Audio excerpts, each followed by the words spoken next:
Okay, I want you to imagine this. You had a group of teenage girls in Madrid in 1990. These were just kids at school hanging out after class. And that's when someone pulls out an Ouija board. Not the shiny store-bought kind. This thing was homemade. It was just a piece of paper with the alphabet scribbled on it, and they used a drinking glass and flipped it upside down for use of the planchette. Now, it all started fun. They started asking a few questions and they were laughing and joking around. But then it got serious because one of them said that they wanted to reach the spirit of a young boy that they knew that died in a motorcycle accident. And here's the creepy part. That glass started moving.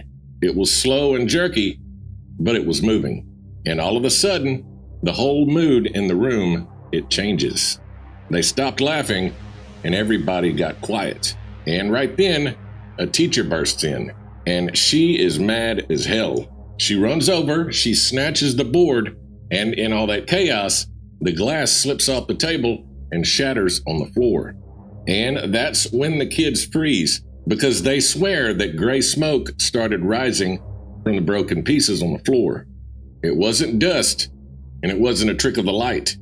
It was smoke. And one girl by the name of Estefanía Gutiérrez Lázaro, she leaned in way too close, and she actually breathed in that smoke. And from that day forward, nothing in her life would be normal again. And I hate to say this, within months, Estefanía was dead.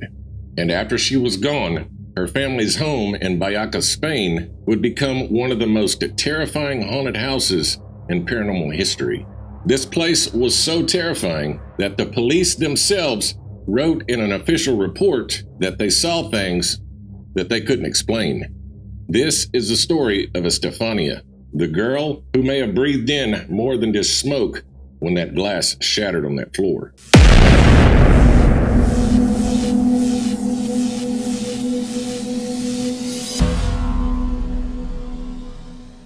Welcome back, listeners and watchers, to another dark and disturbing episode of Relative Perspective. As always, I'm your host, Steven, and tonight we're not talking about some old legend or conspiracy theory. Tonight, we're going to Spain, and we're going to revisit one of the most craziest paranormal stories to ever come out of that country. Now, I want to explain something to you. This is one of those stories that's going to stick with you, because it didn't just happen to one person. It wasn't just a few spooky sounds at night. This was a case where the whole family was tormented. And you even had 4 police that claimed that they saw something in that apartment too. This is the story of the Vallecas haunting, a story about a 14-year-old girl by the name of Estefanía who may have opened a door that nobody in her family could close. Now, if you ever thought that Ouija boards were all just fun and games, just cardboard and glass, you might want to think again after this story. Because this isn't just some campfire tale passed down by generations. This thing is real, it's documented, and it's one of Spain's most famous paranormal hauntings. And what makes it scarier is that it started pretty much the same way that most of these things start, with curiosity. You had a group of teenagers, they were laughing and daring each other and thinking that they were just messing around, until something happened that none of them could explain. And for Estefanía, that one choice would change everything. But before we dive into our story tonight, don't forget about our paranormal confession at the end of this episode. This encounter comes from a girl by the name of April. She contacted me on Facebook and asked if I could share her encounters on the show. Yeah, I said encounters because April gave us 2 confessions, and I guarantee you they're going to keep you up tonight. Now, you don't want to miss this one, so definitely stick around to the end. Now, let's dive into the Vallecas case and find out exactly what happened to Estefanía and her family.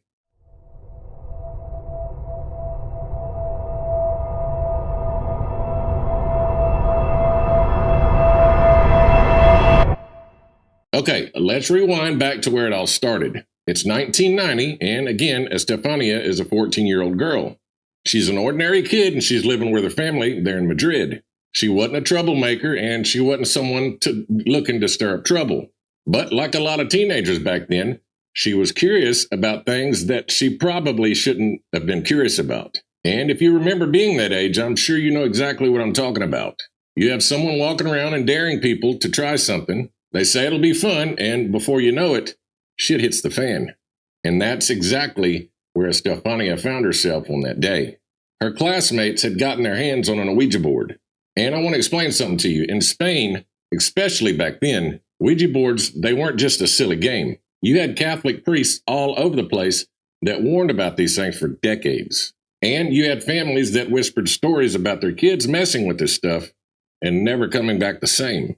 It was so taboo over there that the majority of adults, they wouldn't even keep one in their home. But as you know, for teenagers, that made it a lot more tempting. If the adults said it was dangerous, well, then you know that you had to try it. So Estefania and the girls, they set it up. It wasn't the fancy Parker Brothers version, and it wasn't something that they bought in a store. They drew one out on a piece of paper. They wrote down just the alphabet and the numbers, and then they had the yes and the no. And instead of a wooden planchette, they flipped over a drinking glass. That was it. It was cheap and simple, right? But sometimes the cheap and simple setups, those are usually the scariest ones. Now, here's an important detail. These girls, they weren't just playing for fun. They weren't just wanting to ask silly questions like, is there someone in the room with us, or will I marry my crush? They had a specific target in mind. One of the girls in the group had just lost her boyfriend in a tragic motorcycle accident, and she wanted to see if she could reach out to him. She wanted to know if he was okay on the other side. So they all put their fingers on that glass. At first, it was just nervous giggles. It was kind of the half-joking atmosphere that you get when nobody really believes that this thing is really going to work. You had that one girl that was asking the questions, and the other girl was rolling her eyes, believing that it was just a silly game. But then, after a few minutes, with their fingers on that glass, it begins to move. It was slow and uneven, but it slid across that paper. That's when all the laughter dies down and everybody gets quiet. They decide to ask another question, and the glass moves again. And whether it was subconscious muscle movement or something else entirely, in that moment, it didn't matter, because to those girls, it was real. They really believed that they were contacting the dead. And that's when the whole thing blew up, literally. Because right in the middle of their session, that classroom door bursts open, and in walks their teacher. She sees them all sitting in a circle, she sees that paper, and she sees them messing with that glass. And that teacher, she loses it. Because to her, this just isn't kids fooling around. To her, it's blasphemy. And she knows these girls are playing with fire.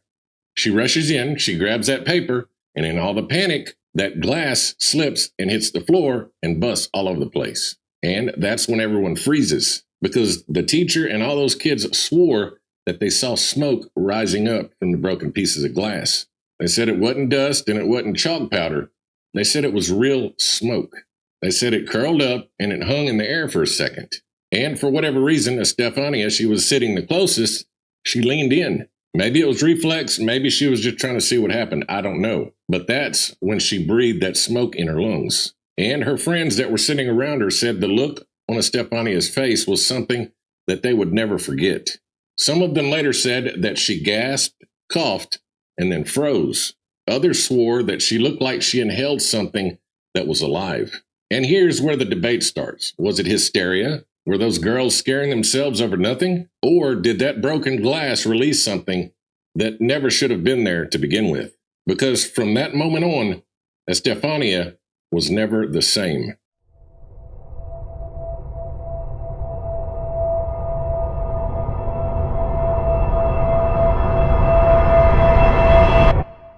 So here's where things take a hard turn. Because after that Ouija session, Estefania changed. And believe me, it wasn't gradual. It's something that hit really fast. At first, her parents noticed, little things. She seemed more tired. She'd zone out in the middle of conversations. And they said that sometimes her eyes were wandering, like she was looking at something or someone in the corner of the room.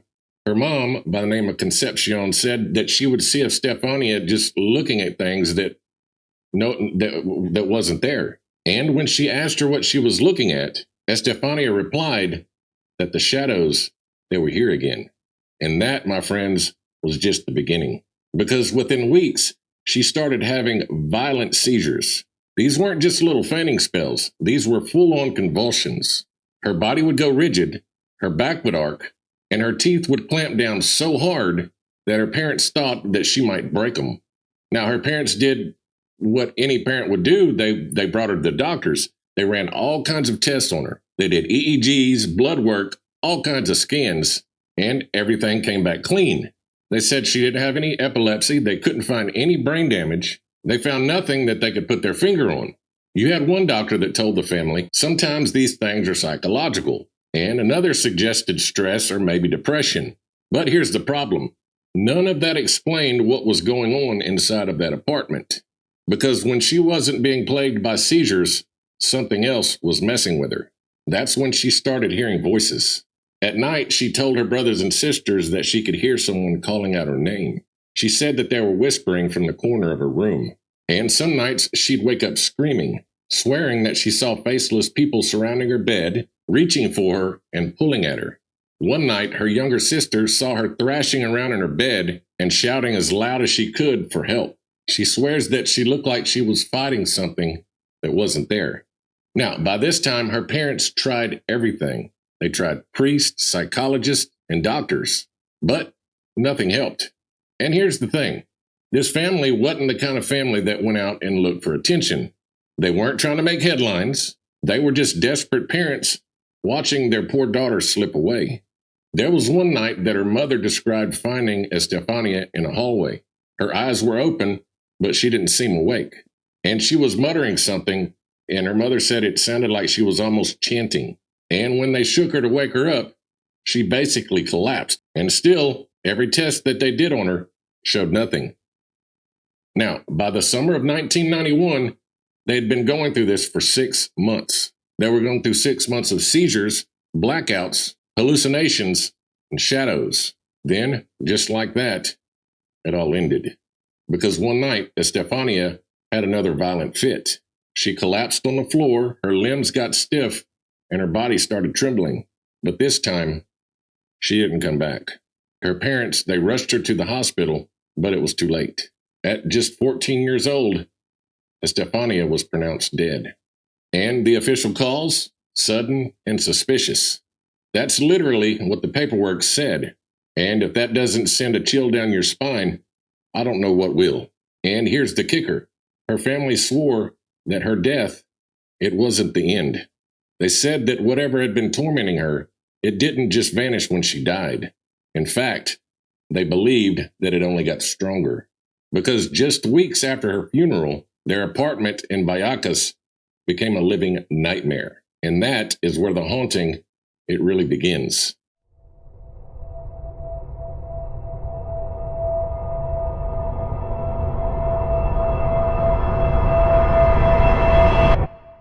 So, after Estefanía's death, the Gutiérrez family did their best to try to get back to normal.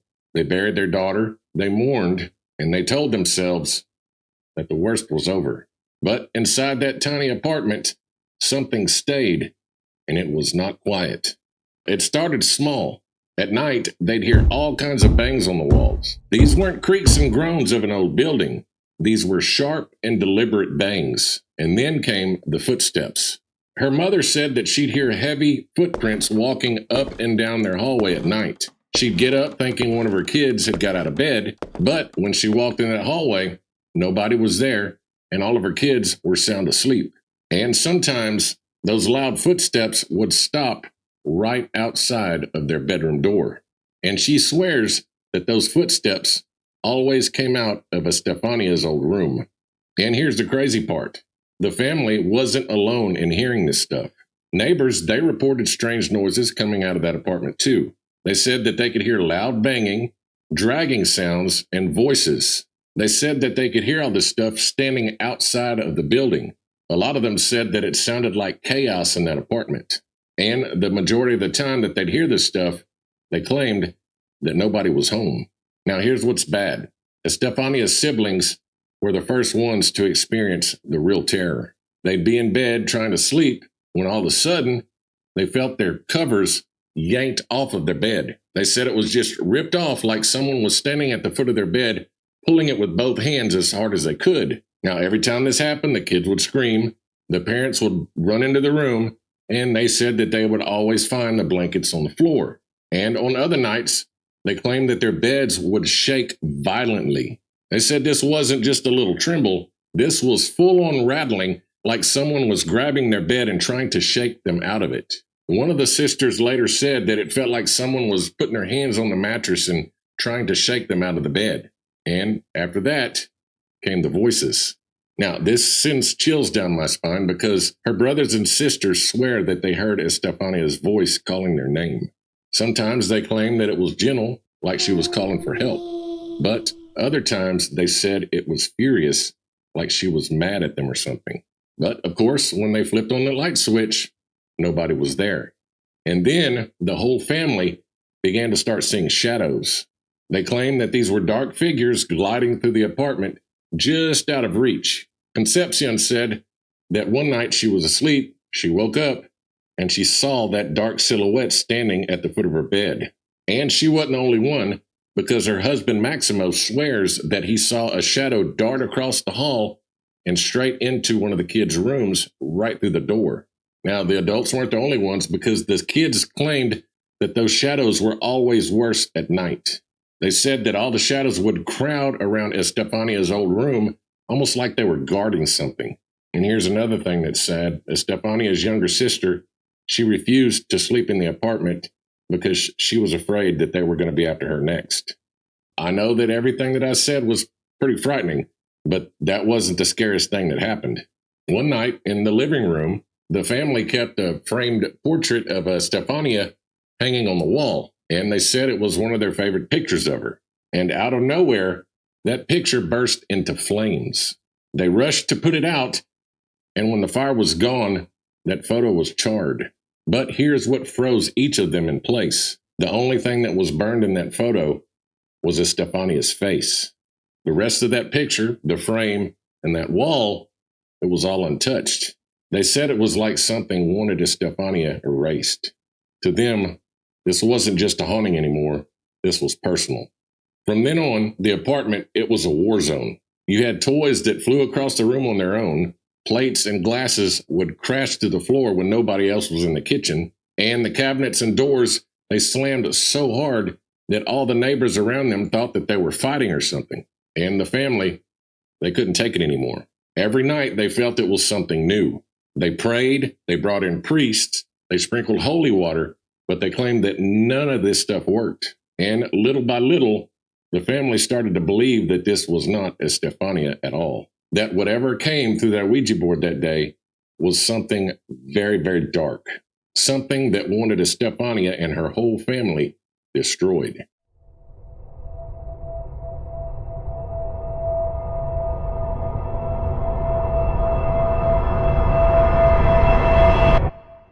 Okay, I want you to imagine this. It's 1992. The Gutierrez family had been living in constant fear for the last 2 years. The banging, the shadows, and the voices, all of it was wearing them down.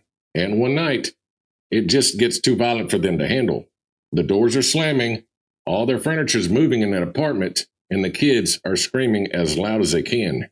So finally, they decide to do what any other family would probably do in this situation. They call the police. Now, you got to picture this. In walked in 4 Spanish police officers. Now, these guys weren't ghost hunters, and they weren't priests. They were uniformed officers responding to what they assumed was probably something like domestic violence. They never thought that they would see or hear what they heard or saw that night. But when they walk inside that apartment, everything changes in their life. Now, the officer said that the moment that they stepped into that apartment, everything felt heavy, almost like the air was charged. And they saw the whole family in the living room huddled together and terrified as hell. The father jumped up and he begged those 4 officers to stay just to see for themselves. Now, at first, the cops did what cops usually do. They walked the rooms, they checked the windows, and they looked for signs of break-ins or something like that. But then the crazy shit started. And these weren't just sounds in the dark. All them cops said they could not explain what was going on. In the master bedroom, one of the officers noticed a really heavy armoire. I think that's how you pronounce it. Is it armoire or armoire? Well, I'll say it armoire. That's how I say it. But while he stood there with his notebook in hand, that damn thing slid across the floor. He said there was no one touching it. There was no draft, no vibration, just this massive, huge piece of furniture scraping across the floor. And it happened right there in front of him. Now, like anybody else, this officer froze. And he said later on, thank God, because another officer that was standing by the door, they saw it too. And that detail, it went straight into the report. And moments later, they saw and heard doors slamming. They were opening and closing like crazy. Now, the cops, they didn't know what to do, so they decided to go check the doors to see if they could recreate it, but they couldn't. Then came the bangs. They heard it from the walls, the ceilings, and from the floor right beneath their feet. Now, the officers thought they were going crazy, so they split up. They started searching for pipes, loose beams, anything that could explain what was going on that night. But every time that they thought that they found that source, the noise would move. Sometimes it would happen right behind them, then it would move all the way to the other side of the room. And that wasn't the worst thing, because then came the shadows. You had one of the officers, he was standing right there in the hallway. Of course, it was by himself. He swore up and down that he saw a shadow figure just basically jet right there in front of him. He said there was no features, no sound, just a black silhouette that jetted right there in front of him from one room to another. And what's crazy is the doors weren't open. He said it disappeared. It appeared on one side of the door, and it jetted over to the other side of the hallway, and it ran through another closed door. And that's when he shouted, and of course another officer rushed in. And though he didn't see the figure himself, he knew that his buddy wasn't a liar, and he saw him. He was basically pale and shaking. He was scared as hell. And that detail also made it into the report. Now, when that night was over, the officers, they gathered their notes. And what they filed later became one of the most chilling documents in paranormal history. They called it the Informe Vallecas. And in it, they admitted, in writing, that they witnessed doors slamming, furniture moving across the floor, loud unexplained bangs, and strange shadowy presences. Now, I want you to think about that, because there is not a police officer that I know that would put anything in writing that makes him look unreliable.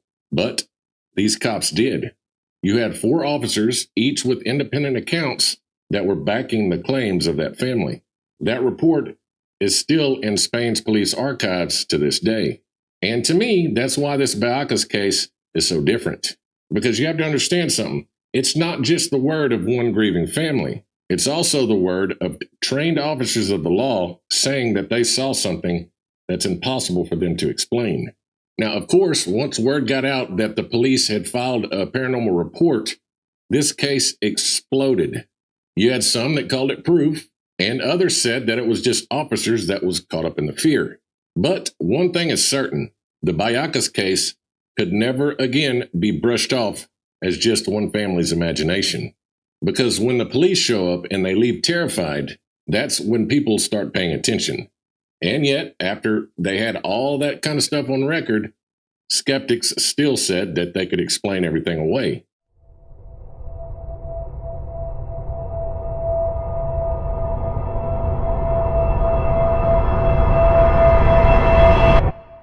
Okay, here's the thing. Every time a story like this blows up, you're definitely going to hear skeptics put their 2 cents in.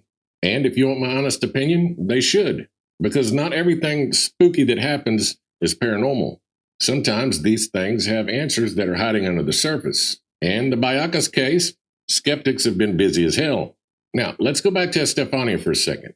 Doctors who had looked back at her case and pointed out things like sudden seizures, blackouts, and hallucinations, they said that all this stuff could be signs of epilepsy. Even if the tests at the time, it didn't catch it. They claim that it's possible that she had an undiagnosed kind. Others argue that it could have been psychogenic seizures. That's basically where the body mimics having a seizure, but they can't pick it up on brain scans or anything like that. They say that stress and trauma, they can trigger these kind of seizures. And remember, she heard the voices and she saw the shadow figures. Skeptics claim that those could have been what they call hypnagogic hallucinations. These are the kind of hallucinations that hit when you're basically half asleep. They say it's terrifying, but it's not supernatural.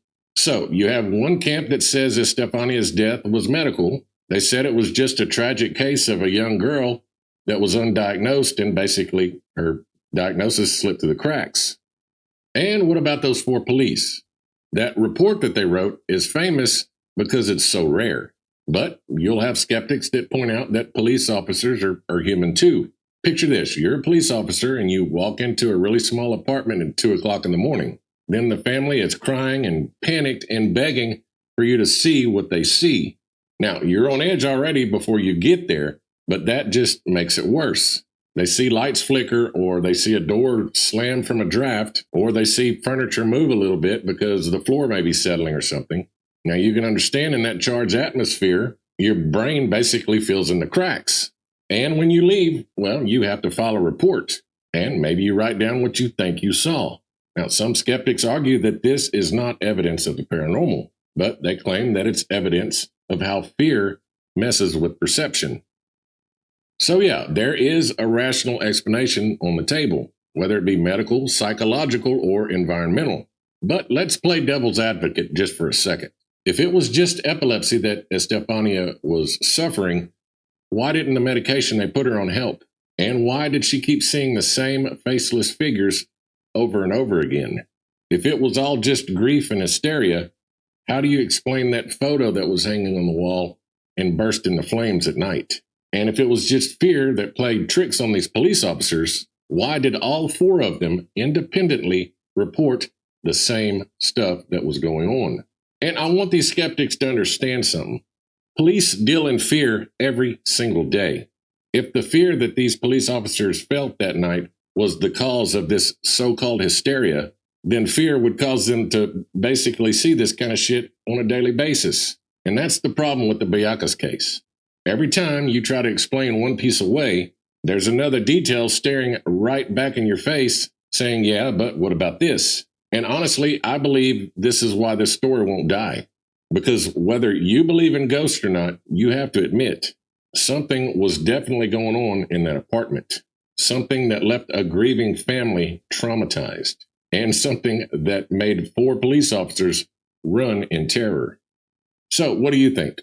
Was this just a tragic case of undiagnosed illness? A family crushed under grief, seeing shadows where there were none? Or did that smoke really mean something? Did she bring something into that apartment that should have stayed on the other side? And if that's true, if a simple session with a fake Ouija board could have done something like that, how many other doors have been opened without nobody realizing it? Okay, guys, thanks for sticking around with me on this dark dive into recent history. Now, as I promised in the beginning, here's tonight's Paranormal Confessions from April. Now, believe me when I tell you, you do not want to miss this one. Go ahead and take a listen. Hey, Stephen. My name is April, and I have 2 confessions that I want to share with you. Here's my first one. My brother and I were deep in the Canadian wilderness on what we thought would be just another case. People had been whispering about a Wendigo sighting out there, so we packed up our gear and headed into the forest, tracking prints and broken branches like we'd done many times before. But that night, something was different. The trees were too still, the air was too heavy, and every step we took felt like we were being watched. We followed the trail to an old abandoned school hidden in the woods. The windows were boarded, the playground was nothing but rust, and inside the hallways smelled like damp rot and memories you don't want to remember. We started sweeping the place with our equipment, looking for signs. That's when we heard it, a child's laugh. Soft at first, then echoing down the hall like it was bouncing off the walls of a cave. Before we could react, a ping pong ball rolled out of a dark classroom and stopped at our feet. It shouldn't have been there. There were no children, no one but us. And while we were trying to figure out what we just witnessed, my brother froze. Through a cracked window just beyond the tree line, a figure was watching us. Tall, thin, its eyes glinting like cold metal in the moonlight. I swear to you when I say that I think it was the Wendigo. My brother's breathing turned ragged. I could feel him trembling beside me. I whispered, "Stay calm, I'm right here." But inside, I was just as terrified. Because whatever was out there, it wasn't just watching, it was hunting. Thank God we made it out of there because I didn't think we would. Now, Stephen, here's my second confession. It wasn't our first case together, but it's the one I'll never forget. Same brother, same woods in Canada. This time, hikers had been going missing. People reported strange noises, shadows in the trees. We geared up again, snow crunching under our boots. From the first moment we stepped off the trail, we knew we weren't alone. Laughter in the distance, rustling in the leaves where there shouldn't be any wind, and then footprints in the snow. But they weren't ours. Following the trail led us to a small graveyard behind the old school we'd investigated before. And that's where we found it. A doll. Small, dirty, its eyes too bright for something left out in the elements. We nicknamed it Cannon. It didn't like us. It messed with our devices, killed the battery in our quad and snowmobile, and every time we tried to leave the woods, something broke or shut down. But Cannon wasn't the only thing out there. On the way back to the house, the woods went dead silent. Our flashlights cut through the trees, but the darkness felt alive. That's when we saw them. Pairs of white, shining eyes reflecting on our beams. Not one pair, not two, 4. The rake. 4 of them, moving low to the ground, circling. And fun fact, the rake hates light. But when our beams hit the nearest one, it didn't back off. It started moving toward us. I truly thought that night we were done. But somehow we broke free, scrambling back to the house before they closed in. We weren't safe there either.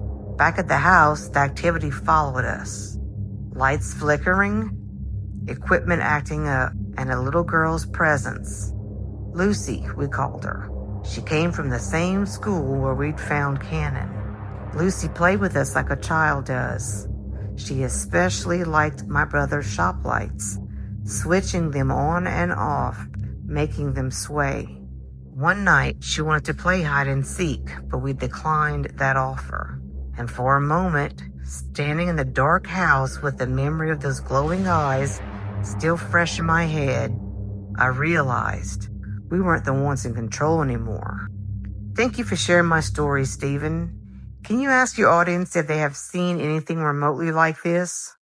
April. Now, I honestly don't know what I would have done in that situation, but I promise it would not have involved me going back to that scary-ass place. Now, I want to thank you again, April, for sharing your encounters with us. Again, I want to thank you for sticking around. You've been watching Relative Perspective, and as always, I'm your host, Stephen. And if tonight's story unsettled you, and if it made you rethink those so-called harmless games, go ahead and do me a favor. Go ahead and hit the subscribe button, the like button. Share this with a friend that you know loves this stuff as much as we do. And if you have a paranormal confession of your own, all you have to do is email it to me at relativeperspective76@gmail.com. I'd love to hear your story, and who knows, maybe I'll be able to share it in a future episode. So I want you to double check your locks, say your prayers, and the next time someone pulls out an Ouija board and claims it's just a game, you better think twice. Because if the Vallecas case teaches us anything, it's that sometimes the games don't end once you put that board away. So until next time, God bless you, we love you, and have a good night. Whew, it's a long one. I'm old. You ain't mosquito. God bless you.